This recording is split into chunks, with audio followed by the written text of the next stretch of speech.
পৃথিবীর সব নবীরা ছাগল চড়াতেন, সব, আদম আলাইহিস সালাম থেকে শুরু করে বিষ্ণু ইসা ইসলাম পর্যন্ত। সুবহানাল্লাহ পড়বেন না? বিষ্ণু ইসা ইসলাম বলেন, মা বাআসাল্লাহু নাবিয়্যান ইল্লা রাআল গানাম, আল্লাহ এমন কোন নবী পাঠায় নাই যেই নবী ছাগল চড়ায় নাই, সব নবী।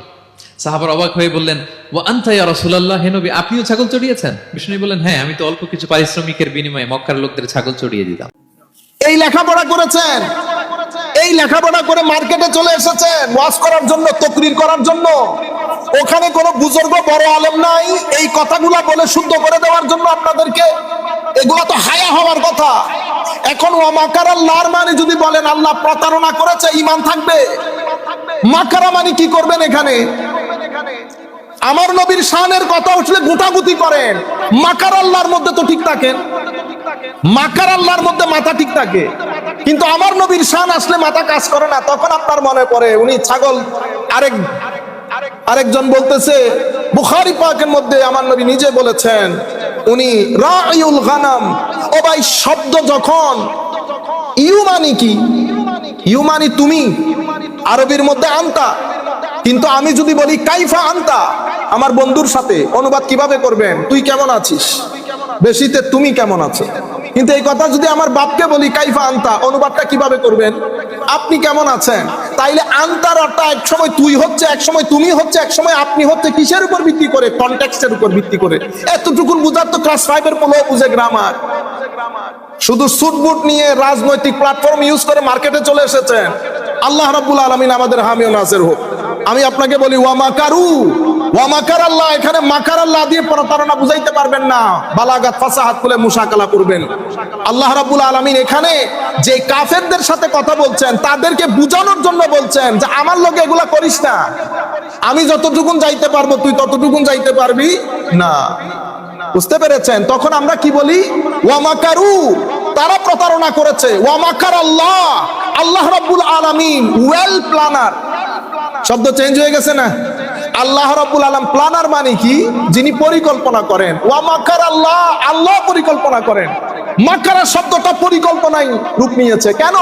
কারণ এখানে যদি প্রতারণা ব্যবহার করি আমার আল্লাহর শানে রুবুবিয়ত উলুহিয়তের সাথে যাবে না। এটা ভালো বান্দাদের অবস্থা। বান্দা যদি বেয়াদব হয়, উম্মত যদি বেয়াদব হয়, তো দাড়ি টুপি, বুঝতে পেরেছেন? দাড়ি টুপি তো সবাই পরে আজকাল। ইন্না লিল্লাহি ওয়া ইন্না, একটা প্রাণী কোন জায়গার একজন আলেম মানে সাহস করে বলতেছে না বেটা এই বিয়াদবি বন্ধ কর। কারণ কি? সবার স্বার্থ জড়িত। রাজনীতির মাঠ গরম করার জন্য সবাই মিলে আমরা ঐক্য করব। তো তোমাদের পূর্ববর্তী বুজুর্গানে দিন যে কিতাবগুলো লিখেছে সেগুলা তুলে সমুদ্রে নিক্ষেপ করো। আপনারা বুঝতে পেরেছেন? শানের রেসালতে বিয়াদবি করে আবার কিসের ঐক্য? কিন্তু কিছু জিনিস আমাদের এখানে অস্পষ্টতা তৈরি করেছে, সেটা আমাদের না জানার কারণে হতে পারে। বিভিন্ন ফিতনা, বিভিন্ন ধরনের প্রশ্ন, আমাদের এই যে লাগাও যেটা আছে, আগে আমরা যে একেবারে স্বতঃস্ফূর্তভাবে আসাটা, সেটা একটু ভাটা পড়েছে। এখন দিনগুলার তেমন সিগনিফিকেন্স আমাদের কাছে তেমনটা নাই। কারণ কোনো বিষয় নিয়ে যখন প্রশ্ন তোলা হয় তখন মানুষের, এটা হিউম্যান মাইন্ড, এটা মানুষের ভিতরে একটা কনফিউশন তৈরি হয়, যার কারণে মানুষ এখন আর দিলে ডালা ভাব, আসলে আসলাম, না আসলে নাই। তো আমাদের কিছু ছাত্র অনুরোধ করেছেন আজকের দর্শে যেন আমরা কিছু একাডেমিক বিষয় 5 থেকে 10 মিনিটের মধ্যে, আল ইসরা ওয়াল মেরাজ, মেরাজের যে বিষয়, এটা আমার হাতে যেটা, এটাকে বলে শারহুল আকাইদিন নাসাফিয়া। শারহুল আকাইদিন নাসাফিয়া, এটা আকায়েদে নাসাফি। এই কিতাব যিনি লিখেছেন এবং যিনি শরহ করেছেন, আমাদের আকীদার বইগুলা বা ফিকহের বইগুলা, যে কোনো সাবজেক্টের বইকে আমরা 3 ভাগে বিভক্ত করি, academically speaking, for the students specially. এক ধরনের, প্রথম ধরনের কিতাবকে আমরা বলি আল কুতুব আল আসাসিয়া অথবা মাজদারিয়া। মাজদারিয়া মানে হচ্ছে যেই কিতাবগুলো ওই নলেজের ভিত্তিপ্রস্তর স্থাপন করেছে, the foundation stone of any particular subject. If you study geography, if you study biology, if you study any subject, any disciplines, there are three kinds of books you're gonna find, you're gonna get there in that particular discipline. আপনি ওখানে তিন ধরনের বই পাবেন। তো এক ধরনের বইকে আমরা কি বলি? মাসদারিয়া, আসাসিয়া। আসাসিয়া মানে যেই কিতাবগুলো ওই নলেজের ভিত্তিপ্রস্তর স্থাপন করেছে, ফাউন্ডেশন স্থাপন করেছে। এরপরে দ্বিতীয় ক্যাটাগরির কিতাবকে আমরা প্রথমে তো আল কুতুব আল মাসদারিয়া, এরপরে দ্বিতীয় প্রকারের কিতাব আসে আল কুতুব আল মারজাইয়া, মানে প্রথম প্রকারের যে বইগুলো আছে সেগুলাকে একটু ব্যাখ্যা বিশ্লেষণ করে মানুষের জন্য একটু সহজ করেছে, এগুলাকে আমরা বলি মারজাইয়া। এরপরে তৃতীয় স্টেজের কিতাবকে আমরা বলি আল কুতুব আদ দেরাসিয়া, যেগুলো আমরা ছাত্রদেরকে বা আমরা পড়ি এবং পড়াই, এগুলাকে বলে দেরাসি বুক। হ্যাঁ, এটা যেই কোনো সাবজেক্টের মধ্যে ঘটনা এরকমই তিন ধরনের বই থাকে, ঠিক আছে? যেমন আমাদের আকায়েদের মধ্যে ইমাম আবু মনসুর মাতুরিদি রহমতুল্লাহ আলাইহির লেখা কিতাবুত তাওহীদ, এটা হাতে গোনা কয়েকজন লোক বুঝবে, মোস্টলি মানুষ বুঝে না। এত স্ট্যান্ডার্ড, এত ফিলোসফিক্যাল, এত থটপূর্ণ জিনিস সবার বুঝে আসে না। তো এই কিতাবগুলো, এগুলাকে আমরা বলি আসাসি কিতাব। এরপরে মারজাই, আমাদের উলামায়ে কেরাম সেটাকে ফার্দার ইন্টারপ্রেট করেছেন, হ্যাঁ, আমাদের জন্য একটু ইজি করে দিয়েছেন। এই কিতাবগুলোর মধ্যে যেমন তাফসিরাতুল আদিল্লাহ, আমাদের আকীদার কিতাবের মধ্যে, আমি আশআরি লাইনে যাচ্ছি না, আমরা আবু মনসুর মাতুরিদি ইমামে আহলে সুন্নাত, আমরা এই জায়গার মধ্যে থাকছি। আচ্ছা, এর পরবর্তীতে তৃতীয় সারির কিতাব আকায়েদে নসফ, এটাকে আমরা বলি আল কুতুব আদ দারাসিয়া, যদিও দারাসি কিতাব। এটা পৃথিবীর প্রত্যেকটা প্রতিষ্ঠানে যারা আলেম হতে চায়, no matter which universities, if you go Egypt, if you go Europe countries, Bangladesh, যেখানে আপনি যাবেন, আকীদার কিতাব, বুখারী হাদিস শরীফ পড়লে যেমন বুখারী শরীফ পড়ানো হয়, ঠিক সেভাবে আকীদার কিতাব পড়লে আকায়েদে নসফি পড়ানো হয়। এই কিতাবটার গ্রহণযোগ্যতা রুয়ে জমিনের মধ্যে এত বেশি, তো আকায়েদে নসফি পড়ে ফেললে, ইফ ইউ স্টাডি আকায়েদে নসফি, then you don't need to study any other books written on this subject, you don't need to study, this book is enough for you. Okay, আমি এই শান শৌকতগুলো বর্ণনা করতেছি আপনাদেরকে বোঝানোর জন্য কোন কিতাব আপনাদের সামনে আমরা নিয়েছি। এই কিতাবটা আমরা আলেম ওলামাদেরকে পড়াই, আমরা নিজেরাও পড়ি, আমরা আলেম ওলামাদেরকে পড়াই। এই আকীদার কিতাব সহ, তাইলে এই সাবজেক্টে আকীদার কিতাব প্রথম রচনা করেন ইমামে আজম আবু হানিফা রাদিয়াল্লাহু তাআলা আনহু। ইমামে আজম কে ছিলেন? তাবেঈ। কে ছিলেন? তাবেঈ। এটা আমাদেরকে বুঝতে হবে, আমাদের বাইরা বুঝেও না, ইমাম বুখারী বলে ইমাম আজমের আগে আসছে, বুঝছেন না, জানেও না এগুলা। ইমাম বুখারী আসছেন অনেক পরে। আপনি যদি সুন্নতে রাসূল ইমাম বুখারীর চেয়ে ইমামে আজম অনেক বেশি জানতেন। কেন? কারণ ইমামে আজম সাহাবী দেখেছেন, ইমাম বুখারী সাহাবী দেখেন না। আপনারা বুঝতে পেরেছেন? আপনি বলতে পারেন তাইলে তো কিতাব বড় ইমাম বুখারী, নো ম্যাটার, এটা সবাই জানে বুখারী শরীফ হাদিসে পাকের লেখার মধ্যে সবচেয়ে নির্ভরযোগ্য কিতাব। কিন্তু এটার মানি, যেমন আমি প্রায় 4-5টা বই, আমার এখন প্রায় 7-11টার মতো বই, প্রায় শেষের দিকে। আমার উস্তাদ আল্লামা জালালউদ্দিন আল কাদরি কোনো বই লেখেন, আপনি বলেন তো দেখি দুইজনের মধ্যে কে বড়? আপনি যদি মূর্খ হন তাইলে আপনি বলবেন আমি বড়, যদি আপনি উনাকে না চিনেন, ঠিক আছে? আর আপনি যদি আমাকে বলেন তো আমরা বলবো জালালউদ্দিন আল কাদরিকে 10 ভাগ করলে 1 ভাগও আমরা। আপনারা বুঝতে পেরেছেন? আমাদের বাংলাদেশের চট্টগ্রামে জামিয়া আহমদিয়া সুন্নিয়া আলিয়া মাদ্রাসার একজন শিক্ষক আছেন আল্লামা ওসমান, উনি অসংখ্য বই লিখেছেন বাংলাতে, প্রায় আমার মনে হয় 15 থেকে 16টা বই লিখেছেন। ইমাম আহলে সুন্নাহ আল্লামা নুরুল ইসলাম হাশিমি মুদ্দাজিলুল আলী 3টা বইও লেখেন নাই। তো এই জন্য কি উনি বড়? না, লিখাজোখা ভিন্ন জিনিস। উনি হাদিসের কিতাবও লিখেছেন, তার মানে উনি ওনার চেয়ে হাদিস বেশি জানতেন না। যদি হাদিসের ক্লাস হয় তো ইমাম আহলে সুন্নাত আল্লামা হাশিমি সাহেব হুজুরের কোনো জুড়ি আছে? আপনারা, আমি যেন মুহাদ্দিস হাবিবুর সিলেটের লোকজনকে বোঝানোর জন্য বলি, মুহাদ্দিস হাবিবুর রহমানকে তো আপনারা চিনেন, ঠিক না? কয়টা বই লিখছেন? তো এখন ধরেন আমি আমার ইলমে হাদিসের উপর একটা বই শেষের দিকে, তার মানে কি আমি ওনার চেয়ে হাদিস বেশি জানি? আপনারা খুব ক্লিয়ার জিনিস। তাহলে মুহাদ্দিস হাবিবুর রহমান সাহেব হুজুরকে 15 ভাগ করলে 1 ভাগও আমি হব না। বুঝতে পেরেছেন? ইলমে হাদিসের মধ্যে এগুলো পুরানো যুগের উলামা, সিজদাতে, ইবাদতে, রিয়াজতে, তাকওয়াতে, পরহেজগারিতে এদের কোনো জুড়ি নাই। আমরা হয়তো এটা বেশি করি, ওনারা এটা করতে পারেন না, তার মানে এটা এলমের কিনা আলামত না। আল্লাহ রাব্বুল আলামিন ওনাদেরকে যেটা দিয়েছেন সেটা আমাদেরকে দেয় নাই। আপনারা জিনিসটা বুঝতে পারতেছেন তো? তাহলে ইমামে আজম লেখেন নাই মানি ইমামে আজম কম জেনেছেন না? সুন্নতের ক্ষেত্রে ইমামে আজম যা জেনেছেন ইমাম বুখারী সেটা জানতে পারে নাই, কারণ ইমামে আজম সাহাবীদের সাথে বড় হয়েছে। তাহলে ইমামে আজমের লেখা আকীদার প্রথম কিতাব কি? আল ফিকহুল আকবার। আল ফিকহুল আকবার। ইমামে আজমের পরে এই ফিকহুল আকবরকে ফার্দার ইন্টারপ্রেট করে কিতাব লিখেছেন ইমাম, এটাকে বলে আকীদা তাহাউইয়া। ইমাম তাহাউই, ইমাম জগৎ বরেণ্য আলেম। এগুলা হচ্ছে উম্মতের ক্রিম, জেম অফ দি মুসলিম উম্মাহ। 300 থেকে 400 হিজরির মাঝখানের লোক, বুঝতে পেরেছেন? উনি কি লিখেছেন? আকীদায়ে আহলি সুন্নাতে ওয়াল। আমাদের ছেলেরা কনফিউজ।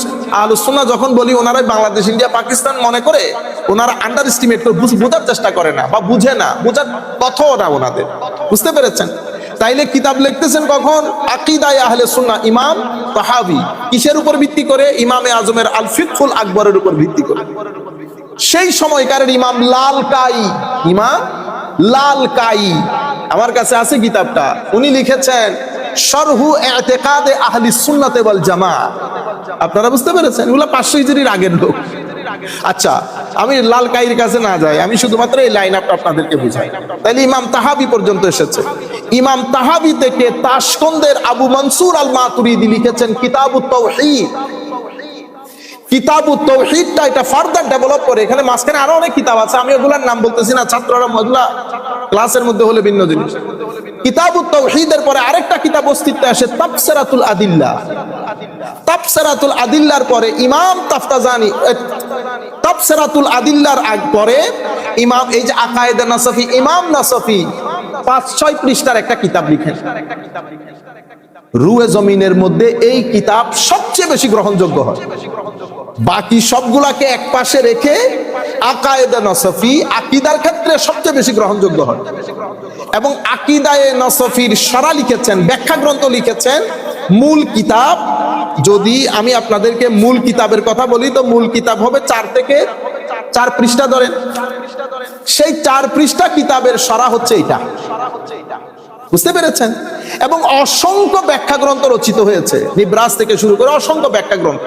সেই ব্যাখ্যা গ্রন্থের মধ্যে সবচেয়ে the most accepted books of commentary on ইমাম নাসফিস আকায়েদে নাসফি, দিস ইজ ইমাম তাফতাজানিস বুক শরহু আকায়েদে নাসফি, রিটেন বাই ইমাম তাফতাজানি। তাহলে সমস্ত আকীদার কিতাবের মধ্যে যা কিছু আছে এখানেও সেটা আছে। তো এখানে ইমাম নাসফি যখন আহলুস সুন্নাহ ওয়াল জামাতের আকীদা লিপিবদ্ধ করছেন, তখন উনি কি লিখেছেন? আল কালাম ফি মেরাজিহি সাল্লাল্লাহু আলাইহি ওয়াসাল্লাম। হুজুর সাল্লাল্লাহু আলাইহি ওয়াসাল্লামের মেরাজের বর্ণনা। আপনারা বুঝতে পেরেছেন এতটুকু? তাইলে পুরো উম্মতে মুসলিমার লাইন আপ ক্লিয়ার হয়ে গেছে না? আচ্ছা, কি লিখেছেন? এটা ইমাম নাসফি বলতেছেন, শরার মধ্যে না। ওয়াল মিরাজু লিরাসূলিল্লাহি সাল্লাল্লাহু আলাইহি ওয়াসাল্লাম ফিল ইয়াকাযাতি বিশাখসিহি ইলাস সামা সুম্মা ইলা মা শা আল্লাহু মিনাল উলা হাক্কুন। মানে আমার নবীর মেরাজ ঘুমে না জাগ্রত অবস্থায়? কোন জাগ্রত অবস্থায়। বিশাখসিহি মানে আমার নবী নিজে গেছেন, রুহানি ভাবে গেছেন না। বিশাখসিহি as an individual he has visited, this was the night of ascension, he has visited the heavens. Okay, তো কিভাবে কি কথা বলেছেন? আমার নবীর মেরাজ জাগ্রত অবস্থায় শারীরিক, রুহানি না, জাগ্রত অবস্থায় শারীরিক, উর্দাকাশে। অতঃপর আল্লাহ যেখানে যেখানে নিয়ে গেছেন হাক্কুন, সত্য। এটাই উম্মতের আকীদা, এটাই উম্মতের আকীদা। এখন এটা হচ্ছে ইমাম নাসফির কথা। এখন ইমাম তাফতাজানি শরা করতেছেন ব্যাখ্যা, আই সাবিতুন বিল খাবারিল মাশহুরি হাত্তা ইন্না মুনকিরাহু ইয়াকুনু মুবতাদিআন। তো এই যে আল ইসরা, মেরাজের মধ্যে দুইটা অংশ না? একটা হচ্ছে ইসরা আর একটা হচ্ছে মেরাজ। ইসরা মসজিদে হারাম থেকে মসজিদে আকসা, এটা ইসরা। এই অংশ যদি কেউ অস্বীকার করে কাফের হয়ে যাবে। কেন? কারণ এটা পবিত্র কোরআনের নাসসে সরিহ। নাসসে সরিহ মানে এমন দলিল যেটা সন্দেহাতীত, আনঅ্যাম্বিগুয়াস। ঠিক আছে? ক্লিয়ার ক্যাটাগরিক্যাল এভিডেন্ট, এটাকে আমরা কি বলি? নাসে কাতঈ। মানে it is evidently, clearly, categorically, without any ambiguity and confusion, proof by the Quran and sunnah, by the Quran and sunnah. তাইলে এসরা যদি কেউ অস্বীকার করে কি হবে? কুফর হবে। কেন? কারণ কোরআন শরীফের নাসে সরির মাধ্যমে এসেছে সুবহানাল্লাযী আসরা বিআবদিহি লাইলা মিনাল মাসজিদিল হারামি ইলাল মাসজিদিল আকসা। আচ্ছা, এরপরে উরুজ তথা মেরাজ। তো মেরাজ হচ্ছে ঊর্ধ্বগমন। তো মেরাজ এটা হাদিস। এখানে আমরা যদি আপনাদেরকে বলি তো উসুল, এবং এটা আপনাদের হয়তো কোনো কাজে আসবে না, তবু উলামায়ে কেরাম অনেকে দেখেন তো বলে ফেলি। বেটা আমাদের একটা খেয়াল করতে হবে যে একটা হচ্ছে আমাদের উসুলুল ফিকহ, আর একটা হচ্ছে ইলমুল হাদিস। তো ইলমুল হাদিসের মধ্যে বা উসুলুল ফিকহের মধ্যে আমরা হানাফি মাযহাবের মধ্যে হাদিসকে তিন ভাগে ভাগ করি: মুতাওয়াতির, মাশহুর, আহাদ। মুতাওয়াতির মানে এমন হাদিস যেটা এত বেশি সংখ্যক বর্ণনাকারী এত বেশি এলাকা থেকে বর্ণনা করেছেন, যেটা মিথ্যা হওয়া আকল কি করে না, গ্রহণ করে না, এটাকে আমরা বলি মুতাওয়াতির। এটা দেখতে হয় না। যেমন আমেরিকা দেখে নাই এমন ব্যক্তিও বাংলাদেশে জানে আমেরিকা নামে একটা দেশ আছে। কিসের উপর ভিত্তি করে? এটাকে বলে আল খাবরুস সাদিক, সত্য সংবাদের উপর ভিত্তি করে। কারণ আমি যদি বলি লা উমিন হাত্তা আরা, বিশ্বাস করব না আনটিল আই সি। ও ভাই, পৃথিবীতে সবকিছু দেখে বিশ্বাস হয় না, শুনে শুনেও বিশ্বাস হয়। আমেরিকা পৃথিবীতে গুনিয়া কিনাইত্রি, so many of our you say haven't heard even. This is an African country. Gunia Kinaikiri, I don't know what you say in English. All right, Juzrul Qamar. This is one of the countries in Africa. So many of our Muslim brothers, even I myself, I haven't seen, but I have friends. When I used to study in Egypt, I have so many friends. They came from Juzrul Qamar, beautiful countries according to their statement. So we haven't seen it, but we believe in it. Why? Because of Khabarus Sadiq, a good information. আপনি যখন সকালবেলা উঠে 7টা নিউজের মধ্যে একটা জিনিস দেখবেন, আপনি কি বলবেন? ইয়েস, এটা বিশ্বাসযোগ্য। বিবিসি, সিএনএন সবাই একই কথা বলতেছে যে 7টার সময় এই ঘটনাটা ঘটেছে। এটাকে বলে খবরে সাদিক। মুতাওয়াতির দ্বিতীয় হাদিস, ইমাম শাফি, ইমাম আযম আবু হানিফা ইন দ্য স্কুল অফ হানাফি, স্কুল অফ ইসলামিক ল, আমরা বলি হাদিসে মাশহুর। হাদিসে মাশহুরটা মুতাওয়াতির পর্যায়ের না, একটু নিচে। হাদিসে মুতাওয়াতিরের মাধ্যমে আমি জ্ঞান যেটা পাবো সেটা কি হয়? আনডাউটেড হয়। আমরা বলি ইয়াকিন, সন্দেহ করতে পারবেন না। আর হাদিসে মাশহুরের মাধ্যমে, এখানেও হাদিসে মাশহুর যদি কেউ অস্বীকার করে, কাফের না হলেও পথভ্রষ্ট হয়, কি হয়? মুবতাদে হয়। আর তৃতীয় নম্বরের হাদিস, এটাকে আমরা বলি হাদিসে আহাদ, অর্থাৎ যেটার বর্ণনাকারী মুতাওয়াতির বা মশহুর লেভেলের না, 2 বা ততোধিক, বাট মুতাওয়াতির বা মশহুর লেভেলের নাম্বার না। শাফি স্কুলের মধ্যে শুধু মুতাওয়াতির এবং আহাদ। আমাদের হানাফি স্কুলের মধ্যে আমরা 3 ভাগে ভাগ করি। তো ইমাম তাফতাজানি বলতেছেন মেরাজের হাদিসগুলা কিসের মাধ্যমে প্রমাণিত? হাদিসে মশহুরের মাধ্যমে প্রমাণিত। হাত্তা ইন্না মুনকারা ইয়াকুনু মুবতাদিআন, কেউ যদি এটা অস্বীকার করে কি হয়ে যাবে? বেদাতি হয়ে যাবে। কি হয়ে যাবে? বিদআতি হয়ে যাবে। ওয়া ইনকারুহু ওয়া ইদআউ ইস্তিহালাতিহি ইনমা ইউবতানা আলা উসুলিল ফালাসফা ওয়া ইল্লা ফাল খারকু ওয়াল ইলতিআমু আলা সামাওয়াতি জায়েজুন। এটা অস্বীকার করেছে কিছু দার্শনিক তাদের বিভিন্ন কুচিন্তার উপর ভিত্তি করে। রয়ে গেল মুসলমানদের, আমরা তো মুজিজার উপর বিশ্বাস করি এবং এটা গ্রহণযোগ্য, এটা একটা মুজিজা। খাওয়ারিকুল আদা, খাওয়ারিকুল আদা মানে ন্যাচারালি এই ধরনের ঘটনা ঘটার না, কিন্তু এটা ঘটেছে। কার হাতে ঘটে? আম্বিয়ায়ে কেরামের জন্য ঘটলে মুজিজা, আর আউলিয়ায়ে কেরামের জন্য ঘটলে কারামা। এখানে কারামতের অধ্যায়ও আছে। আমরা মনে করেছি যে এগুলা শুধুমাত্র আমরা বলি, এটা আকীদা নসি। মেরাজের পরের অধ্যায় হচ্ছে আল কালামু ফি কারামাতিল আউলিয়া, আল্লাহর ওলিদের কারামত সংক্রান্ত অধ্যায়। আপনারা বুঝতে পেরেছেন? এটা যদিও নাসাফি বলতেছে, এটা একদম পিছন পর্যন্ত ইমামে আজম আবু হানিফা রাদিয়াল্লাহু তাআলা আনহুর জামানা থেকে যে প্যাটার্নে কিতাবগুলো লিখিত হয়ে আসছে, এই জন্য আমরা বলি কি আহলুস সুন্নাহ ওয়াল জামা উম্মতের আকীদা বলি। আপনারা বুঝতে পেরেছেন? আচ্ছা, আমি এই জায়গায় আর সময় ব্যয় না করি, শুধু এতটুকু বলবো, ফাকাউলুহু ফিল ইয়াকযা মানে জাগ্রত অবস্থায়, ওয়া ইশারাতুন ইলার রাদ্দি আলা মান জাআমা আন্নাল মিরাজা কানা ফিল মানাম। জাগ্রত অবস্থায় বললে তাইলে এটা প্রমাণিত হলো যে যারা বলে ঘুমে স্বপ্নের মধ্যে হয়েছে, ওরা কি বলে না, এই কথাটা শুদ্ধ না। কারণ স্বপ্নের মধ্যে হলে মুজিজা হবে, না, যদি স্বপ্নের মধ্যে হতো আয়াতের মধ্যে সুবহান শব্দটা আসতো না। এখন আমি যদি বলি ভাইজান গতকালকে আমি স্বপ্ন দেখেছি ট্রাম্পের সাথে আমার একটা দারুণ মিটিং শেষ করে আমি আবার ঢাকাতে গেছি, ঢাকার মধ্যে ঢাকার প্রধান উপদেষ্টার সাথে মিটিং করে আমি আবার আমেরিকাতে ফেরত এসেছি, আপনার মধ্যে কোনো অসুবিধা হবে এটা বিশ্বাস করার জন্য?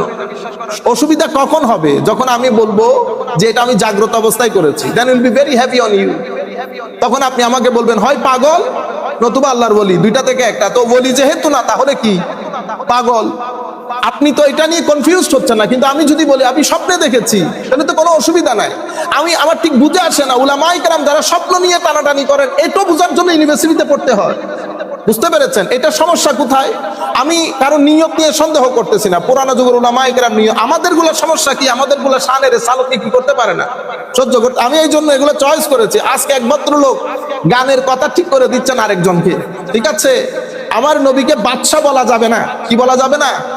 বাদশা। তখন উনি কোরআন শরীফের আয়াত বলেছেন, আল্লাহ নাকি বলেছে ইন্না বাদশা রব্বিকা লাশাদীদ, ইন্না বাদশা রব্বিকা।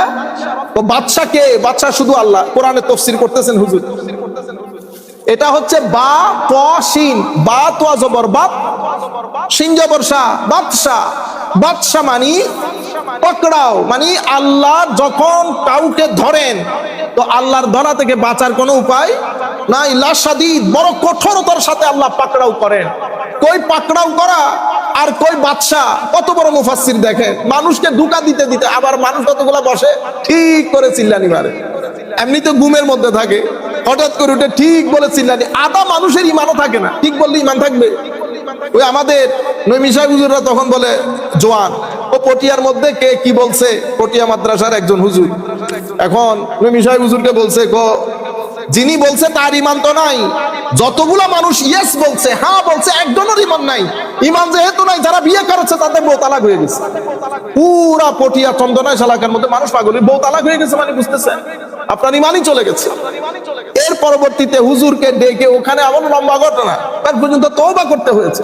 তো তওবা না করলে বউ ফেরত পাবে না, আপনি বাবার সম্পত্তি থেকে বঞ্চিত হচ্ছেন। আপনারা বুঝতে পেরেছেন? শুধু ঠিক মেরে দিলে হবে না, আরেকজন ঠিক করে দিচ্ছে, একজন আরেকজন। এগুলো আমি বুঝি না, মানে রাজনীতি, বুঝতে পেরেছেন? এই তুমি এই কথা আর বলিও না, এটা রসুলের শানে যায় না। ও বেটা, রসুলের শানে বিয়াদবি করলে ইমান থাকেনি? তো তুমি যদি এটা ঠিক করে দাও তো ইমান কি ফেরত আসবে? এই ওয়েতে ঠিক করে তুমি এগুলা বলিও না, এগুলো আল্লাহ রসুলের শানে। আরে বেটা, আল্লাহ রসুলের শানে না গেলে ইমান নষ্ট হয়ে যায়। আপনারা বুঝতে পেরেছেন? এখানে তো আপনি টেস্ট করতে পারবেন না, এটা কোনো ওলি না, এটা নবী। এখানে আকীদা, ঈমান সবকিছু এই জায়গায়। আপনারা বুঝতে পেরেছেন? এক ভদ্রলোক শুধু বলেছেন ইয়া মুহাম্মদ, এ মুহাম্মদ সাল্লাল্লাহু আলাইহি ওয়াসাল্লাম আপনি সুবিচার করেন। এতটুকুনের মধ্যে আমার নবী বলছেন এর উদর থেকে কিয়ামত পর্যন্ত কিছু মানুষ আসবে, তাদের নামাজ তাসবিহ তাহলিল সবকিছু থাকার পরেও দিন থেকে এত দূরে চলে যাবে যেভাবে তীর ধনুক থেকে দূরে চলে যায়। আপনারা বুঝতে পেরেছেন? তাহলে ইয়াকজাতান, জাগ্রত অবস্থায়, এটার মধ্যে কি আছে?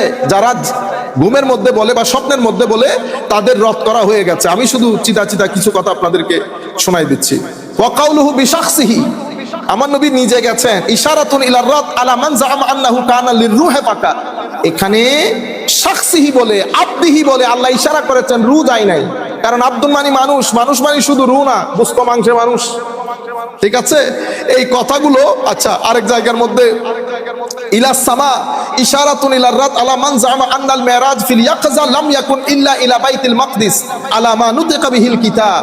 অনেকেই ইলাস সামা বলেছেন ইমাম নাসাফি, এটার মাধ্যমে ওই ব্যক্তিগুলো রদ হয়ে গেছে যারা মনে করে মেরাজ আকসা পর্যন্ত বস ফিনিশ, যাত্রা ফিনিশ, এদের জন্য রদ হয়ে গেছে। ওয়া কাউলুহু সুম্মা ইলা মা শাআল্লাহ, উনি বলেছেন এরপরে সামার পরে আসমানে যাওয়ার পরে আল্লাহ কোথায় কোথায় নিয়ে গেছেন আল্লাহ ভালো জানেন। এটার মাধ্যমে ইশারাতুন আলা ইখতিলাফি আকওয়ালিস সালাফ ফাকিলা ইলাল জান্নাহ ওয়া কিলা ইলাল আরশ ওয়া কিলা ফাওকাল আরশ ওয়া কিলা ইলা তারাফিল আলম। ইলা মা শাআল্লাহ বলে আমাদের ইমাম ও উনি উলামায়ে কেরাম সলফে সালেহিন উম্মত এটা নিয়ে ইখতিলাফ করে, কেউ বলেছে জান্নাত পর্যন্ত, কেউ বলেছে আরশ পর্যন্ত, কেউ বলেছে আরশের উপরে, কেউ বলেছে ইউনিভার্স ছেড়ে কোথায় চলে গেছে, এক একজন এক এক কথা বলেছে। আমরা মেরাজের বর্ণনা কালকে করব ইনশাআল্লাহ। আমি শুধুমাত্র সুম্মা সহিহ আন্নাহু সাল্লাল্লাহু আলাইহি ওয়াসাল্লাম, আমার নবী সাল্লাল্লাহু, এরপরে রুয়াত, আমার আল্লাহ নবী কি নিজের চোখে দেখেছেন না অন্তরের চোখে দেখেছেন? দেখানি হয়েছে। কিভাবে দেখেছে? আমার আল্লাহ ভালো, কারণ ঘটনা তো এখানে ঘটে নাই। It didn't happen. It didn't occur in this natural world. It is happen in the metaphysical world. Which is metaphysics? My brain, my akal, all faculty of senses, these are the means of acquiring knowledge. It does not work there, it only works here. So this is really difficult for us. How it happened, God knows, but happened. আপনারা বুঝতে পেরেছেন? আমি শুধুমাত্র এই কথাগুলো আপনাদের সম্মুখে তুলে ধরার কারণ হচ্ছে আপনাদেরকে এটা বুঝানো যে আমরা আগে যার পুরনো কিতাবে ফেরত যাই, আমাদের পুরনো জায়গায় ফেরত যাই, তাইলে আমাদের মধ্যে আর সমস্যা থাকে। আমরা কোনো নতুন কথা গ্রহণ না করি, এক একজন এক এক কারণে কথা বলতেছে, বুঝতে পেরেছেন? তাইলে আমি বলতেছি এখন আমার এই কথাগুলো পৃথিবীর বিভিন্ন জায়গায় ছড়িয়ে পড়বে, ঠিক আছে? তাইলে আপনারা এখন কি করতে পারবেন? প্রত্যেকের ঘরে যদি আলেম হন আর কায়দা নসফি না থাকে, তাইলে মানুষকে আলেম পরিচয় দিবেন না। এটা লজ্জার কথা।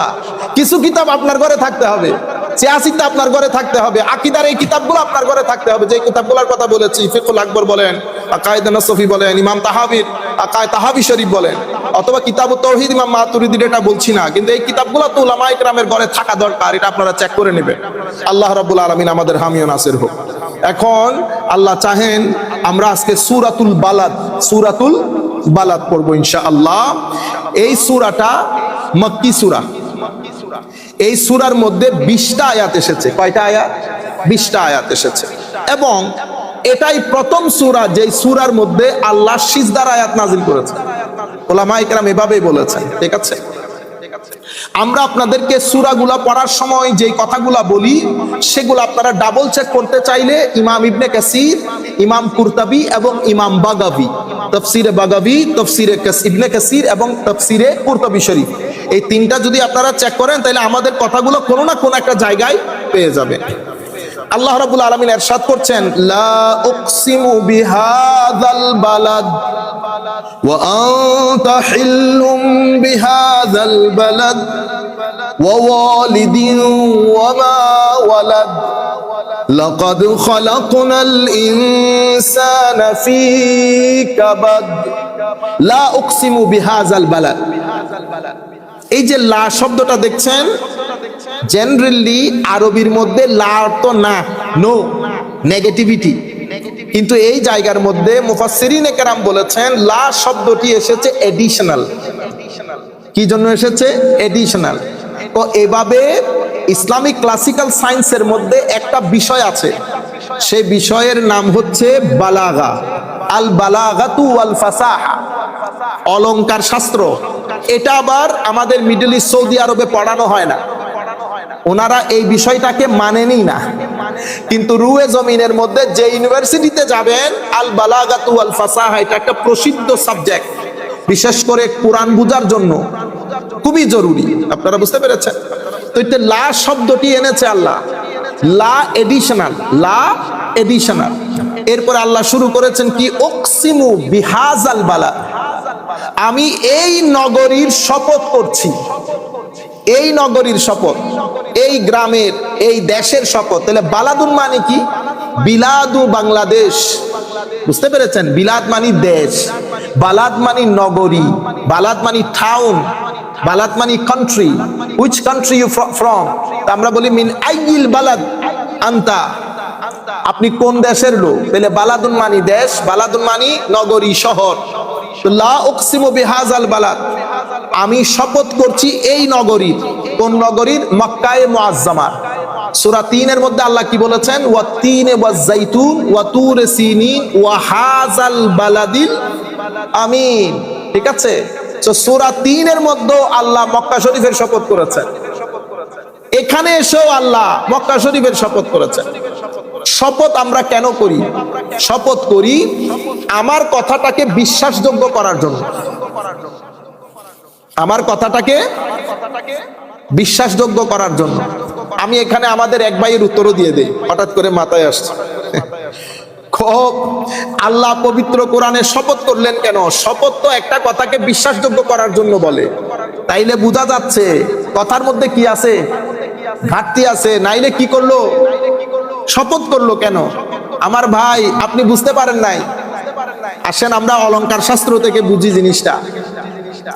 আমার আল্লাহর কথাকে বিশ্বাসযোগ্য করার জন্য শপথ করতে হয় না। শপথ আমার আল্লাহর জন্য প্রয়োজন নাই, কিন্তু আমার আল্লাহ কথাগুলো বলতেছেন আমাদের সাথে। কাদের সাথে? আমাদের সাথে। তো আমরা যেই মেন্টালিটি আমার আল্লাহ করেছেন সেই মেন্টালিটি অনুযায়ী কথা, যাতে আমার বুঝে আসে। এই জন্য আল বালাগাতু ওয়াল ফাসাহার মধ্যে একটা নিয়ম আছে, এটাকে বলে আল মুশাকালা। আল মুশাকালা মানে হচ্ছে যেই ব্যক্তি যেই ধরনের, সেই ব্যক্তির সাথে সেই ধরনের কথা বলা। তো যখন আপনি সেই আন্দাজে কথা বলবেন, তো শব্দটার মৌলিক অর্থ নিতে পারবেন না, রূপক অর্থ নিতে হবে। একটা এক্সাম্পল দিলে বুঝতে পারবেন। আপনার সাথে আমাদের হেলাল ভাইয়ের সাথে সিটাঙের মধ্যে দুইজনে মিলে গুন্ডামি করতেছে। সান্ডামি গুন্ডামি না। তো হেলাল ভাই বলতেছেন, আমার সাথে সান্ডামি করিও না, আমি তোমার চেয়ে কম সান্ডা না। তার মানে কি উনি সান্ডা না? উনি সান্ডা শব্দটা, গুন্ডা শব্দটা আমাদের অনেক বড় বড় বুজুর্গকেও শুনেছি বলতে, আমি তোমার চেয়ে কম গুন্ডা না। তার মানে আপনি কি নিজে গুন্ডা না? আপনি যার সাথে কথা বলতেছেন সে যে ল্যাঙ্গুয়েজ বুঝে আপনি সেই ল্যাঙ্গুয়েজে বলেছেন। আপনারা বুঝতে পেরেছেন? নতুবা আপনি তাকে কি করতে পারবেন না, আপনি তাকে বুঝাইতে চাচ্ছেন তুমি আমার সাথে এই দুষ্টুমি করিও না, কারণ তুমি আমার সাথে দুষ্টুমি করে পারবে না। এখন আপনি যদি তাকে বলেন এক্সকিউজ মি, আপনি আমার সাথে দুষ্টুমি করে কুলায় আসতে পারবেন না, সে বুঝবে না। কিন্তু আপনি যদি এভাবে বলেন আমার লোকে গুন্ডামি করিও না, আমি তোমার চেয়ে কম গুন্ডা, সে পারফেক্টলি বুঝবে কথাটা। এটাকে আরবির বালাগাত এবং ফাসাহাতের পরিভাষায় বলে মুশাকালা। সেই কারণে আমার আল্লাহ কি বলেছেন, ওয়া মাকারু ওয়া মাকারাল্লাহ ওয়াল্লাহু খায়রুল মাকিরিন। মাকারা মানে হচ্ছে চিট করা, ডিসেপশন। ওয়া মাকারু, তারা চিট করেছে, ডিসেপশন করেছে। ওয়া মাকারাল্লাহু, আমার ভাই বলতেছেন, আমার ভাই কোরআনে পাক হাদিসে পাকের মধ্যে এসেছে রাইউল গানাম, মানে ছাগল চড়িয়েছে। তো ছাগল চড়িয়েছে যদি এই কারণে চাকর বলেন, তো মাকার আল্লাহর মধ্যে আল্লাহ প্রতারণা করেছে বলবেন? এই লেখাপড়া করেছেন, এই লেখাপড়া করে মার্কেটে চলে এসেছেন ওয়াজ করার জন্য, তাকরীর করার জন্য। ওখানে কোনো বুজুর্গ বড় আলেম নাই এই কথাগুলা বলে শুদ্ধ করে দেওয়ার জন্য আপনাদেরকে। এগুলা তো হায়া হওয়ার কথা। এখন ওয়া মাকার আল্লাহর মানে যদি বলেন আল্লাহ প্রতারণা করেছে, ঈমান থাকবে? মাকারা মানে কি করবেন এখানে? আমার নবীর শানের কথা উঠলে গুটাগুটি করেন, মাকার আল্লাহর মধ্যে তো ঠিক থাকেন, মাকার আল্লাহর মধ্যে মাথা ঠিক থাকে, কিন্তু আমার নবীর শান আসলে মাথা কাজ করে না। তখন আপনার মনে পড়ে উনি ছাগল। আরেকজন বলতেছে বুখারী পাকের মধ্যে আমার নবী নিজে বলেছেন উনি রাইউল গানাম। ও ভাই, শব্দ যখন ইউ মানে কি? ইউ মানে তুমি, আরবির মধ্যে আনতা। কিন্তু আমি যদি বলি কাইফা আনতা, আমার বন্ধুর সাথে অনুবাদ কিভাবে করবেন? তুই কেমন আছিস, বেশিতে তুমি কেমন আছো। কিন্তু এই কথা যদি আমার বাপকে বলি কাইফা আনতা, অনুবাদটা কিভাবে করবেন? আপনি কেমন আছেন। তাইলে আনতার অর্থ এক সময় তুই হচ্ছে, এক সময় তুমি হচ্ছে, এক সময় আপনি হচ্ছে। কিসের উপর ভিত্তি করে? কনটেক্সটের উপর ভিত্তি করে। এতটুকুন বুঝার তো ক্লাস 5 এর পোলাও বুঝে গ্রামার। শুধু সুটবুট নিয়ে রাজনৈতিক প্ল্যাটফর্ম ইউজ করে মার্কেটে চলে এসেছেন। আল্লাহ রাব্বুল আলামিন আমাদের হামি ও নাসির হোক। আমি আপনাকে বলি ওয়া মাকারু ওয়া মাকার আল্লাহ, এখানে মাকার আল্লাহ দিয়ে প্রতারণা বুঝাইতে পারবেন না। বালাগাত ফাসাহাত খুলে মুশাকালা করবেন। আল্লাহ রাব্বুল আলামিন এখানে যে কাফেরদের সাথে কথা বলছেন তাদেরকে বুঝানোর জন্য বলছেন যে আমার লগে এগুলা করিস না। আমি যতটুকুন যাইতে পারবো তুই ততটুকুন যাইতে পারবি না। বুঝতে পেরেছেন? তখন আমরা কি বলি? ওয়া মাকারু, তারা প্রতারণা করেছে। ওয়া মাকার আল্লাহ, আল্লাহ রাব্বুল আলামিন ওয়েল প্ল্যানার। শব্দ চেঞ্জ হয়ে গেছে না? আল্লাহ রাব্বুল আলামিন প্ল্যানার মানে কি? যিনি পরিকল্পনা করেন। ওয়া মাকার আল্লাহ, আল্লাহ পরিকল্পনা করেন। মাকারা শব্দটা পরিকল্পনায় রূপ নিয়েছে। কেন? কারণ এখানে যদি প্রতারণা ব্যবহার করি আমার আল্লাহর শানে রুবুবিয়ত উলুহিয়তের সাথে যাবে না। এটা ভালো বান্দাদের অবস্থা। বান্দা যদি বেয়াদব হয়, উম্মত যদি বেয়াদব হয়, তো দাড়ি টুপি, বুঝতে পেরেছেন? দাড়ি টুপি তো সবাই পরে আজকাল। ইন্না লিল্লাহি ওয়া ইন্না, একটা প্রাণী কোন জায়গার একজন আলেম মানে সাহস করে বলতেছে না বেটা এই বিয়াদবি বন্ধ কর। কারণ কি? সবার স্বার্থ জড়িত। রাজনীতির মাঠ গরম করার জন্য সবাই মিলে আমরা ঐক্য করব। তো তোমাদের পূর্ববর্তী বুজুর্গানে দিন যে কিতাবগুলো লিখেছে সেগুলা তুলে সমুদ্রে নিক্ষেপ করো। আপনারা বুঝতে পেরেছেন? শানে রিসালাতে বিয়াদবি করে আবার কিসের ঐক্য? আপনারা বুঝতে পেরেছেন? আল্লাহ রাব্বুল আলামিন আমাদের হামি ও নাসির হোক। লা উকসিমু বিহাযাল বালাদ। সেই কারণে আমাদেরকে বোঝানোর জন্য আমার আল্লাহ বলতেছেন, কসম করতেছি, বিহাযাল বালাদ, এই গ্রামের, এই নগরীর, এই দেশের। ওয়া আনতা হিল্লুম বিহাযাল বালাদ। হায় হায় হায়। ওয়া আনতা হিল্লুম বিহাযাল বালাদ, এটার একটা অর্থ হচ্ছে হায় হায়। ওয়া আনতা হিল্লুম বিহাযাল বালাদ, আপনার ওই নগরীতে যত প্রতিবন্ধকতা আছে সব দূরীভূত হয়ে গেছে। কোনো প্রতিবন্ধকতা ওই নগরীতে নাই। কিরকম প্রতিবন্ধকতা? হেরেমে পাকের মধ্যে সব কাজ করা যায় না, হত্যা করা যায় না, ইভেন একটা ছোট পোকাও কি করা যায় না, কিল করা যায় না। কিন্তু ইয়া রাসূলুল্লাহ সাল্লাল্লাহু আলাইহি ওয়াসাল্লাম, আপনি এক্সেপশনাল, আপনি ওখানে যা মন চাই করতে পারবেন। সেই কারণে ইবনুল খাতল নামে এক বেয়াদব কাবা শরীফের গিলাফ ধরে লটকে ছিল। আমার নবী বলেছেন, ইবনে খাতল বেয়াদবকে যেখানে পাবি হত্যা করবি, যদি সে কাবার গিলাফ ধরে লটকেও থাকে সেখানেও তাকে হত্যা করবি। কিসের কারণে? গুস্তাখির কারণে। একটা হচ্ছে না মানা, আরেকটা হচ্ছে বেয়াদবি করা। আমার নবী সাল্লাল্লাহু আলাইহি ওয়াসাল্লাম এই ইবনু খাতল বেয়াদবকে বলেছে, কাবার গিলাফ ধরে লটকে থাকলেও সেখানে মারবি। সেই পরিমাণ অ্যাবিউজ করেছে আমার নবীকে সে, সেই পরিমাণ ফিতনা ফাসাদ করেছে। কোন বলে করেছে? কারণ আমার আল্লাহ ঘোষণা করেছেন, ওয়া আনতা হিল্লুম বিহাযাল বালাদ হাবিব তাসনাউ ফীহি মা তুরিদু মিনাল কাতলি ওয়াল আসরি লাইসা আলাইকা মা আলান নাসি ফীহি মিনাল ইসমি। অন্যান্য মানুষের জন্য যেটা প্রযোজ্য সেটা আপনার জন্য প্রযোজ্য নয়। এটা এক তাফসীর। উলামায়ে কেরাম বলতেছেন এটা আরেক তাফসীর হচ্ছে, আমি এই নগরীর শপথ করছি কারণ এই নগরীতে আপনি জন্মগ্রহণ করেছেন এবং এই নগরীতে আপনি বসবাস করেন। Because you born in this country and you live in this country. That's why Allah subhanahu wa ta'ala is swearing of this land, this particular land, holy land. আপনারা বুঝতে পেরেছেন? ওয়া আনতা মুকিমুন ফীহি ওয়া হুয়া মাহাল্লুক। উলামায়ে কেরাম বলছেন যে আপনি এখানে মুকিম, মুকিম মানে আপনি ইনহ্যাবিটেন্ট অফ দিস ল্যান্ড। ঠিক আছে, আপনি থাকেন, বসবাস করেন ওই এলাকায়। ওয়া আনতা হিল্লুম বিহাযাল বালাদ। আচ্ছা, ওয়া ওয়ালিদিন ওয়া মা ওয়ালাদ। আর কিসের শপথ করছেন? পিতার শপথ করছেন, বাবার। ওয়া মা ওয়ালাদ, সন্তানদের শপথ। আজীব বিষয় না? কোন পিতা কোন সন্তান?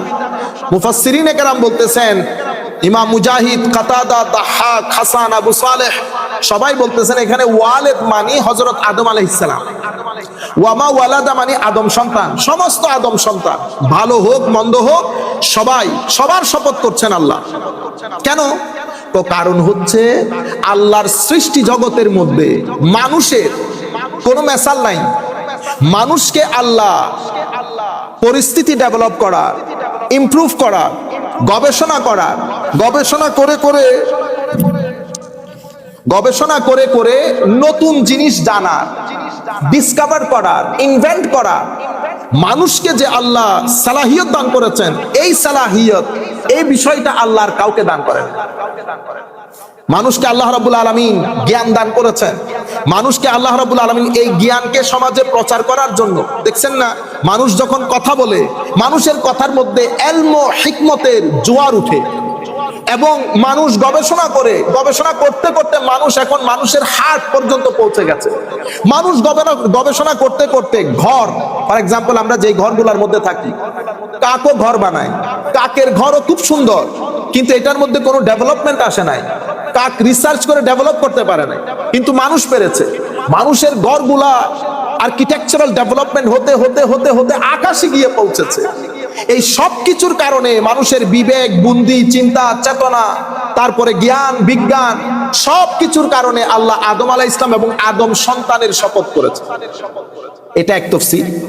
অন্য তাফসীরের মধ্যে বলা হচ্ছে যে আদম আলাইহিস সালামের শপথ করেছেন, কিন্তু আদম সন্তানের মধ্যে সবার শপথ না, শুধু ভালো মানুষদের শপথ। তো কেন? যেগুলো মন্দ এগুলো তো কাল আনআম উলাইকা হুম বাল হুম আদল উলাইকা হুমুল গাফিলুন, এরা তো চতুষ্পদ জন্তুর মতো। এদের শপথ আল্লাহ করেন নাই, আল্লাহ করেছেন আদম এবং আদম সন্তানদের মধ্যে যারা নেককার তাদের শপথ করেছেন। তৃতীয় তাফসীর ও উলামায়ে কেরাম বলছেন এখানে ওয়া ওয়ালিদিন মানে আমার নবীর পিতামহ, পূর্বপুরুষ, বাপ দাদা সবার শপথ। ওয়ামা ওয়ালাদ, এবং আমার নবীর সমস্ত সন্তান সন্ততির শপথ। আপনারা বুঝতে পেরেছেন? আরেক তাফসীরে বলছে ওয়া ওয়ালিদ মানে আমার নবী, ওয়ামা ওয়ালাদ মানে আমার নবীর উম্মত। কেন? এক হাদিসের মধ্যে আমার নবী সাল্লাল্লাহু আলাইহি ওয়াসাল্লাম বলেছেন যে আমি আমার উম্মতের জন্য বাপ ছেলের জন্য যেমন, আমি আমার উম্মতের জন্য তেমন। আও কামা ক্বালান নবী সাল্লাল্লাহু আলাইহি ওয়াসাল্লাম। এটার উপর ভিত্তি করে আমার আল্লাহ আমার নবী এবং নবীর উম্মতের শপথ করেছে। তাইলে লা উকসিমু বিহাযাল বালাদ আমরা বুঝতে পেরেছি, ওয়া আনতা হিল্লুম বিহাযাল বালাদ এটাও বুঝতে পেরেছি, ওয়া ওয়ালিদিন ওয়া মা ওয়ালাদ এতটুকু বুঝতে পেরেছি। এখন কসম শেষ করার পরে আমার আল্লাহ বলতেছেন লাকাদ খালাকনাল ইনসানা ফি কাবাদ। এটা হচ্ছে জবাবে কসম, মানে কসমটা কেন করলেন, কি বলতে চান আল্লাহ? সূরা লাইলের মধ্যে 11টা শপথ করেছেন। শপথ করার পরে আমার আল্লাহ কি বলেছেন? কদ আফলাহা মান যাক্কাহা, এটা আল্লাহর মেসেজ। এখানে শপথগুলা করার পরে আমার আল্লাহ মেসেজ কি দিয়েছেন? লাকাদ খালাকনাল ইনসানা ফি কাবাদ। কাবাদ মানে হচ্ছে কুওয়া, কাবাদ মানে সিদ্ধা, কাবাদ মানে হচ্ছে আমি ইনসানকে, মানুষকে, বনি আদমকে অসম্ভব শ্রম নির্ভর করেছি। মানুষ অনেক কষ্ট সংকুল পরিস্থিতি পাড়ি দিতে পারে। মানুষকে আল্লাহ সেই প্রকার ক্যাপাসিটি, এবিলিটি, এফিসিয়েন্সি এবং মওলাই করিম সমর্থ দিয়ে আল্লাহ সৃষ্টি করেছেন। মানুষ এমনিতে অনেক দুর্বল, কোনো সন্দেহ নাই, কিন্তু ফ্রম দ্য ডে ওয়ান, মায়ের পেটে যেদিন আমি প্রথম আসি সেদিনও আমি লাখ ব্রণকে পাশ কাটিয়ে ডানে বামে মেরে আমি কেমনে কেমনে মায়ের পেটে ইয়ার ভিতরে ঢুকে গেছি, মায়ের সেকমে পাকের মধ্যে, এমব্রিওর মধ্যে ঢুকে গেছি লাখো জিনিসকে মেরে। সেই দিন থেকে আমার স্ট্রাগল শুরু। এরপরে আমার মায়ের পেটের স্ট্রাগল দেখেন, কি পরিমাণে স্ট্রাগল মায়ের পেটে করেছি। এরপরে মায়ের পেট থেকে বের হওয়ার স্ট্রাগল, এরপরে দুধ পান করে স্ট্রাগল, এরপরে কত ধরনের রোগ শোক, কতক্ষণ মাথা ব্যথা, কতক্ষণ পেট ব্যথা, কতক্ষণ রাতে ঘুমাইতে পারি, দিনে পারি না, দিনে পারি তো রাতে পারি না, ভিটামিন ডি শেষ, ভিটামিন এফ শেষ, কত কিছু। সমস্ত কষ্ট সংকুল পরিস্থিতি পারি দিতে দিতে দিতে মুফাসসিরিনে কেরাম লিখেছে মায়ের পেট থেকে শুরু করে বেড়ে ওঠার পর মৃত্যু পর্যন্ত, মৃত্যুর কত মানে যাতনা। এরপরে পৃথিবীকে দিন রাত একত্রিত করেছি। সে সকাল 7টার সময় উঠে 10টার সময় ঘরে গিয়ে পৃথিবীকে সাজিয়েছি, বিল্ডিং করেছি, বাগান করেছি, পৃথিবীকে পৃথিবী বানিয়েছি। সব কিছুর মূলে মানুষ। আল্লাহ মানুষ এটা কিভাবে করতে পারলো? লাকাদ খালাকনাল ইনসানা ফি কাবাদ। মানুষকে আমি কষ্ট সংকুল পরিস্থিতি পাড়ি দিয়ে এস্টাবলিশ হওয়ার যে এবিলিটি, এফিসিয়েন্সি সেটা দিয়ে তৈরি করেছি, নতুবা মানুষ পারতো না। এই যে সুন্দর পৃথিবী দেখছেন, এটার মূলে কে? মানুষ। কেমনে পারতেছেন? আল্লাহ শুধু আপনাকে ব্রেইনের শক্তি দান করেন নাই, আল্লাহ রাব্বুল আলামিন ব্রেইনের শক্তির সাথে সাথে শারীরিক শক্তি দান করেছেন এবং আপনাকে কর্ম উদ্যম বানিয়েছেন। সব কিছু ব্যবহার করে সেদিন থেকে আজকের দিন পর্যন্ত, চিটাঙ্গা ভাষায় বলে চেন নাই, চেন নাই।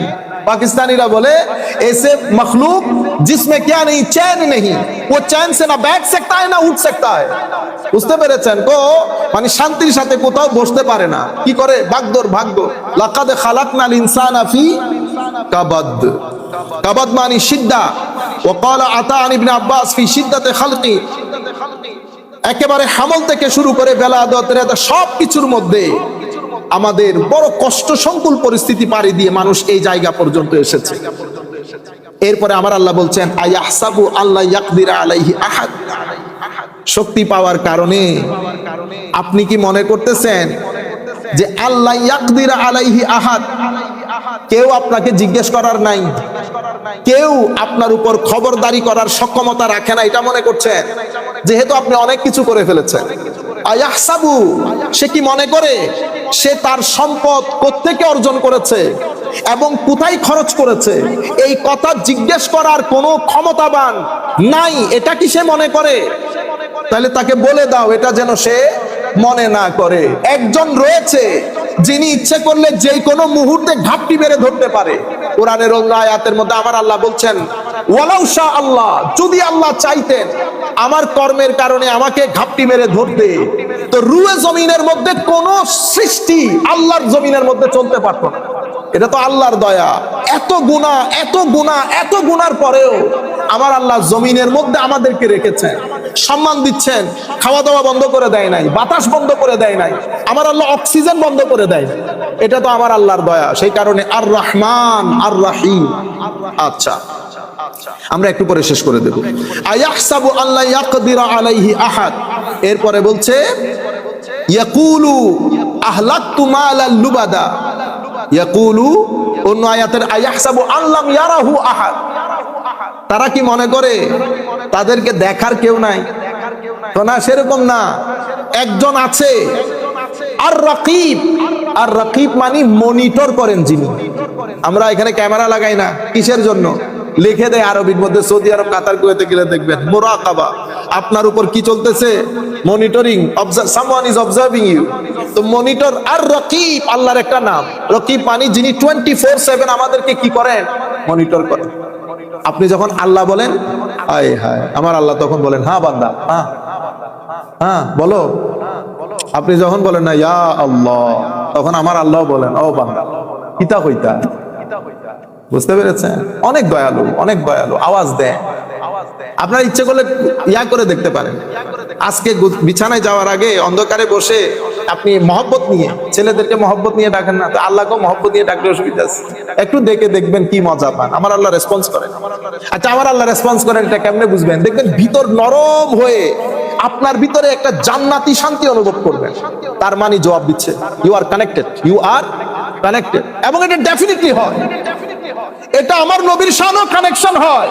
বিয়াদবি থাকলে, যদি বিয়াদবি থাকে, কানেকশন থাকবে না। পৃথিবীতে লাঞ্ছিত হবেন, মওতের রক্ত লাঞ্ছিত হবেন, চেহারা বিকৃত হয়ে যাবে। আজকে এটা লিখে নিবেন। শানের সালতে যদি রক্তি বরাবর বিয়াদবি হয়, মৃত্যুর পরে চেহারা বিকৃত হয়ে যাবে।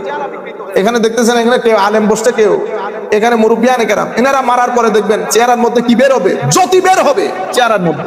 চেহারা হাস্যোজ্জ্বল হবে, দেখলে মন ভালো হয়ে যাবে। মতার চেহারা দেখলে মন ভালো হয়ে যাবে, হলুদ হয়ে যাবে। কিন্তু শানের সালাতে বিয়াদবি করে যত বড় মৌলবী হন, চেহারা বিকৃত হবে, দেখলে বিরক্ত লাগবে, মন এক ধরনের হয়ে যাবে। আপনারা বুঝতে পেরেছেন? আমি বলতেছি আমাকে মহব্বত করার দরকার নাই, আমাকে তুলে সমুদ্রে, আমি কে? কিন্তু আপনি শানের সালাতে বিয়াদবি করলে আপনার ভিতরে লাগে না কেন? তবু আপনি পার্টি পার্টি কেমনে করেন? আমাকে বলেন আমার কোন উস্তাদ বিয়াদবি করে, আমি 2 মিনিটে তালাক দিয়ে দেব। আল্লামা ইমাম আজিজুল হক আল কাদরি, যাকে চট্টগ্রামে শেরে বাংলা বলে, ওনার ডিবেট হচ্ছে আমাদের ওখানকার এক বড় মাদ্রাসায়। ডিবেটের সাবজেক্ট দেখেন, আমার নবী, তাদের সকাল বিকালের ওয়াজ, আমার নবীর মা বাবা কাফের ছিল। দেখছেন এই অবস্থা, কত বড় ওয়াজ, এলমি ওয়াজ। শেরে বাংলা রহমতুল্লাহ আলাইহি বলেছেন না, ছিল না। তকরীরে ডিবেট করতে গেছে, তারা বলতেছে এই দেখো আল ফিকহুল আকবর কিতাবের মধ্যে তোমার ইমামে আজম লিখেছে যে তাদের মৃত্যু হয়েছে কিসের উপর? কুফরির উপর। অথচ ওই লাইনের শুরুতে একটা শব্দ আছে মা মা মা, তারা মারা যায় নাই আলাল কুফর, কুফরের উপর। তো আমাদের ভাইয়েরা কত সুন্দর কাজ করেছে, কিছু পাবলিকেশন থেকে মা শব্দটি কেটে দিয়েছে।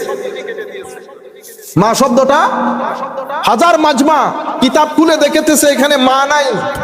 শেরে বাংলা রহমতুল্লাহ আলাইহি বলতেছে এই কিতাব যদি আবু হানিফা লিখে থাকে, এই মুহূর্তে হানাফি মাযহাব ত্যাগ দিলাম, তালাক হানাফি মাযহাব। এশকে রাসূলের জজবা দেখতেছেন। যদি এই কিতাব, উনি বলতেছেন প্রথমে এই কিতাব আমার ইমাম লিখতে পারে না, যদি লিখে থাকে এই মুহূর্তে মাযহাবে হানাফি তালাক দিয়ে দিলাম। পরে বলতেছে সময় দাও, আমি কিতাব কালেকশন করি। মিশর থেকে কিতাব নিয়ে গেছে, এখনো পর্যন্ত কিছু কিতাবের মধ্যে মা আছে, কিছু কিতাবের মধ্যে মা নাই। এগুলা টেকনিক। উম্মতে মুসলিমার কিছু কিতাব নিয়ে আমাদের ভাইগুলা খেলা খেলেছে। এই খেলা আমি কিছুদিন আগে, আমাদের উলামায়ে কেরামের ক্লাস হচ্ছে, বড় বড় আলেম, তো ওখানে আমাদের এই আকায়েদ এবং ইলমুল কালাম, কালাম শাস্ত্র, মূল কিতাবের মধ্যে এসেছে কিছু কিছু আলেম ইলমুল কালাম স্টাডি করাকে গুনাহ বলেছেন। তাইলে এটাকে আরবিতে বললে কি হবে? ওয়াকালা বাদুল উলামা, কোন আলেম। আর রয়ে গেল বেশিরভাগ বলেছে এটা অসম্ভব গুরুত্বপূর্ণ। এখন আপনি যখন বাদুনটা কেটে দিয়েছেন, তো কি হয়ে গেছে? ওয়াকালাল উলামা, আলেমগণ বলেছেন এটা কি গুনার কাজ। এখন আলেমরা কনফিউজ না, আমি বলতেছি এটা ভুল। তা আমি কেমনে বুঝতে পারলাম? কারণ আমি এই বিষয়ের ছাত্র, আমি তো কিতাব না পড়লেও ডালগুলা দেখছি। তো আমি বলতেছি এখানে ভুল আছে। দেখি তোমাদের যাদের যাদের কাছে কিতাব আছে সবাই কিতাব খুলো। তো একজনে বাংলাদেশ থেকে আমার ছাত্র বলতেছে, মুহাদ্দিস এক মাদ্রাসার, বলতেছে হুজুর আমার কিতাবের মধ্যে তো ওয়াকালাল উলামা নাই। তো কি আছে? তো আমার কিতাবের মধ্যে আছে ওয়াকালা বাদুল উলামা, কোন আলেম।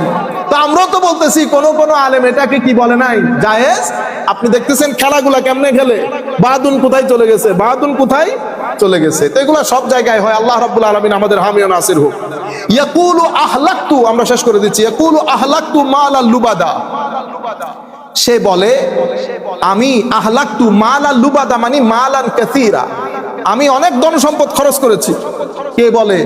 কেউ কেউ বলেছেন মুনাফিক সর্দার ওয়ালিদ বিন মুগীরা, কিন্তু হযরতে মুকাতিল বলছেন নুজিলাত ফিল হারিস ইবনে আমির ইবনে নাওফল আযনাবা ফাস্তাফতান নবী সাল্লাল্লাহু আলাইহি ওয়াসাল্লাম ফাআমারাহু আই ইউকাফফারা ফাকালা লাকাদ যাহাবা মালি ফিল কাফফারাত ওয়ান নাফাকাত মুনযু দাখালতু ফি দ্বীনে মুহাম্মাদিন সাল্লাল্লাহু আলাইহি ওয়াসাল্লাম। তো এই আয়াত নাযিল হয়েছে হারিস বিন আমির বিন নাওফলের উপর। উনি কোন গুনাহ করেছেন, আমার নবীর কাছে ফতোয়া চেয়েছেন, আমার নবী কাফফারা দিতে বলেছেন। এটা বলার পরে তার মেজাজ খারাপ হয়ে গেছে। দেখছেন নি কত বড় বুজুর্গ। তো মুহাম্মদ সাল্লাল্লাহু আলাইহি ইসলামের দ্বীন গ্রহণ করার পর থেকে এই সাদকা, এই টাকা ওই টাকা দিতে দিতে আমার ধন সম্পত্তি সব শেষ। ইয়াকুলু আহলাকতু মালাল লুবাদা, এই কথা বলার পরে এরপরে আমার আল্লাহ বলছেন আলাম নাজআল্লাহু আইনাইন, টাকা বেশি খরচ করে ফেলেছো। তুমি কোনোদিন আয়নার সামনে দাঁড়াই চোখ দুইটা দেখো নাই? চোখ দুইটা তোমাকে কে দিয়েছে? আলাম নাজআল্লাহু আইনাইন, আমি কি তোমাকে দুইটা চোখের ব্যবস্থা করি নাই? যেই চোখ দিয়ে তুমি পৃথিবী দেখো এবং তোমাকে যতগুলা নিয়ামত দিয়েছি সেই নিয়ামতের মধ্যে অন্যতম নিয়ামত তোমার দুটি চোখ। তুমি একবার চিন্তা করে দেখো তো দেখি, এই চোখ দুটি যদি তোমার কাছে না থাকতো, তুমি তোমার 2-4 টাকার খবর নিলা? এত বড় নিয়ামত যে আমি তোমাকে দিয়ে রেখেছি 24/7, এমনও তো না যে 1 ঘন্টা দেখবেন 1 ঘন্টা দেখবেন না, এমনও তো না, 24/7 দিয়ে রেখেছি। আমি তো তোমাকে কোটা দেই নাই। তুমি 2-4 টাকা কারে দিছো না দিছো তুমি বলে ফেললা ইয়াকুলু আহলাকতু মালাল লুবাদা, অনেক টাকা খরচ করেছি। আমি তো বলতে চাই নাই। এবার আমি তোমাকে বলি, আমি সামান্য করে আলাম নাজআল্লাহু আইনাই ওয়া লিসানা ওয়া শাফাতাই, আমি ঠোঁট দেই নাই? আমি তোমাকে জিহ্বা দেই নাই? জিহ্বা এবং ঠোঁট, এই দুইটা জিনিস যদি তোমার ভিতরে না থাকতো, তোমার সৌন্দর্য হতো না, খেতে পারতা না, কথা বলতে পারতা না। আমি দিয়েছি, কিন্তু আমি হিসাব করি নাই তোমার সাথে যেভাবে তুমি হিসাব করতেছো। আমি একটা হাদিসে কুদসি পড়ে আজকে এখান থেকে শেষ করব। ওয়া হাদাইনাহুন নাজদাইন, শুধুমাত্র আমি যে তোমাকে ঠোঁট দিয়েছি এরকম না, আমি তোমার পরকালকে সুন্দর করার জন্য তোমাকে বিবেক বুদ্ধি দিয়ে শত শত লাখে লাখে আম্বিয়া পাঠাই। আমি তোমার সামনে দুটি রাস্তা পরিষ্কার করে দিয়েছি, একটা মঙ্গলের একটা অমঙ্গলের, একটা নেকির একটা গুনাহের, একটা বদ একটা ভালো, দুই রাস্তা আমি তোমার সম্মুখে পরিষ্কার করে দিয়েছি। কোরআন শরীফের অন্য আয়াতের মধ্যে আমার আল্লাহ বলছেন ইয়া আইয়ুহান নাস, আমার আল্লাহ বলছেন ইন্না খালাকনাল ইনসানা মিন নুতফাতিন আমশাজিন নাবতালি ফাজআলনাহু সামিআন বাসীরা ইন্না হাদাইনাহুস সাবিলা ইম্মা শাকিরা ওয়া ইম্মা কাফুরা। তোমাকে বিবেক দিলাম, বুদ্ধি দিলাম, সিঙ্গেল ড্রপ অফ ওয়াটার থেকে তোমাকে সৃষ্টি করার পরে তোমার শোনার শক্তি দিয়েছি, দেখার শক্তি দিয়েছি, তোমার সামনে রাস্তা পরিষ্কার করে দিয়েছি। এবার তোমার ইচ্ছা, ওয়ামান শাআ ফালিয়ুমিন ওয়ামান শাআ ফালিয়াকফুর, তোমার ইচ্ছা করলে কৃতজ্ঞতা প্রকাশ করবা, আর তোমার ইচ্ছা না করলে অকৃতজ্ঞতা প্রকাশ করবা, সেটা তোমার উপর। আমি দেখতে চাই কে কৃতজ্ঞ কে অকৃতজ্ঞ। ওয়া হাদাইনাহুন নাজদাইন, ফালাকতাহামাল আকাবা থেকে আমরা পরে বলবো, শুধুমাত্র একটা হাদিসে কুদসি বলে শেষ করছি। ওয়াকাদ রুবিয়াল হাফিজ ইবনে আসাকির ফি তারজমাতে আবি রাবিয়া দিমাশকি আন মাকফুল قال قال النبي صلى الله عليه وسلم يقول الله تعالى, আমার আল্লাহ ইরশাদ করছেন ইয়া ইবনা আদম قد انعمت عليك نعما عظاما لا تحصي عددها ولا تطيق شكرها। হে বনি আদম, তোমাকে এত এত নিয়ামত দিয়েছি, এত এত নিয়ামত দিয়েছি, তুমি গুনতে বসলেও শেষ করতে পারবে না, শুকর আদায় করলেও করতে পারবা না। এরপরে বলছেন ওয়া ইন্না মিম্মা আনআমতু আলাইকা আন জাআলতা লাকা আইনাইন তানজুরু বিহিমা, যে নিয়ামতগুলো তোমাকে দান করেছি তার মধ্যে দুই চোখ অন্যতম, যেগুলা দিয়ে তুমি দেখো, যেগুলা দিয়ে তুমি দেখো। ওয়া জাআলতু লাহুমা গিতা ফানজুর বিআইনাইকা লামা আহলালতু লাকা ওয়া ইন রাআইতা মা হারামতু আলাইকা ফাতবাক আলাইহিমা গিতাআহুম। সুতরাং শুধু চোখ দান করি নাই, চোখকে সংরক্ষণ করার জন্য আমি একটা ঢালের ব্যবস্থা করেছি। সুতরাং আমি চাইবো তুমি আমার এই দুই চোখ হালালের মধ্যে ব্যবহার করবা, হারামের জন্য নয়। তুমি যদি হারামের মধ্যে ব্যবহার করো তো যে প্রোটেকশন তোমাকে দান করেছি সেটা কি হয়ে যাবে? আনপ্রোটেক্টেড হয়ে যাবে। এর পরবর্তীতে আমি তোমাকে লিসান দান করেছি, জবান দান করেছি, জিহ্বা দান করেছি, এবং সেই জিহ্বা সংরক্ষণের জন্য গিলাফ দান করেছি, এনভেলপ করে রাখার জন্য। সুতরাং চেষ্টা করবা যা আমি হুকুম দিয়েছি তা বলবা, হালাল কথা, আর কোনো কিছু না থাকলে চুপ করে থাকবা। তবে আল্লাহ আল্লাহ রসুল অসন্তুষ্ট হয় এই ধরনের কোনো কথা বলবেন না। এই জন্য আমার নবী হাদিসে পাকের মধ্যে বলছেন, মান কানা ইউমিনু বিল্লাহি ওয়াল ইয়াউমিল আখির, যারা বিশ্বাস করে তারা মুমিন, তারা যেন ভালো কথা বলে। ফালিয়াকুল খায়রান আও লিয়াসমুত, যদি ভালো কথা না থাকে তারা যেন চুপ করে থাকে, তারা যেন চুপ করে থাকে। চুপ থাকার ফজিলত অনেক বেশি। চুপ থাকার মাধ্যমে তাকওয়া পরহেজগার অর্জিত হয়, চুপ থাকার মাধ্যমে গুনাহ থেকে বাঁচা যায়, চুপ থাকার মাধ্যমে আল্লাহ সন্তুষ্ট হয়, চুপ থাকার মাধ্যমে নবী সন্তুষ্ট হয়, চুপ থাকার মাধ্যমে মানুষে মানুষের বন্ধুত্ব। আপনি যত কম কথা বলতে পারবেন, বেশি কথা বলবেন, মিথ্যা কথা বলতে হবে। যারা বেশি কথা বলে মিথ্যা বেশি বলতে হয় এবং গীবতও বেশি করতে হয়। আমাদের ঘরের মধ্যে আমাদের মা বোনেরা মোবাইলের উপর থাকে না, বাংলাদেশে কি করে বলেন তো দেখি? 95% গীবত করে। তখন আপনি বলেন, হুজুর আমরা তো অনেক দিন ধরে নামাজ পড়তেছি, কই নামাজে তো কোনো ফায়দা হয় না। আপনার নামাজের সওয়াবগুলো কাটাকাটি গীবত দিয়ে করে ফেলেন, সেই জন্য সওয়াব পান। আপনি এক সপ্তাহ কথা বন্ধ রাখেন, দেখবেন অনেক মজা পাবেন। সিজদার মজা আছে, রুকুর মজা আছে। আপনি যেমন তরকারির মধ্যে মজা পান, স্বাদ পান, বিরিয়ানির স্বাদ, সেভাবে রুকু অনেক স্বাদযুক্ত, সিজদা অনেক স্বাদযুক্ত। স্বাদ আপনার কাছে আসতেছে না যেহেতু তরকারি মজা হয় নাই, তরকারি মজা হয় নাই। আমরা আর কথা দীর্ঘায়িত না করি। আর আল্লাহ রাব্বুল আলামিনের দরবারে লক্ষ কোটি শুকরিয়া, আপনারা অনেক মানুষ বসেছেন, নাবিদ আপনারা অনেক মানুষ বসেছেন, মাশাআল্লাহ। আল্লাহ রাব্বুল আলামিন আপনাদেরকে জাযায়ে খায়ের দান করুক।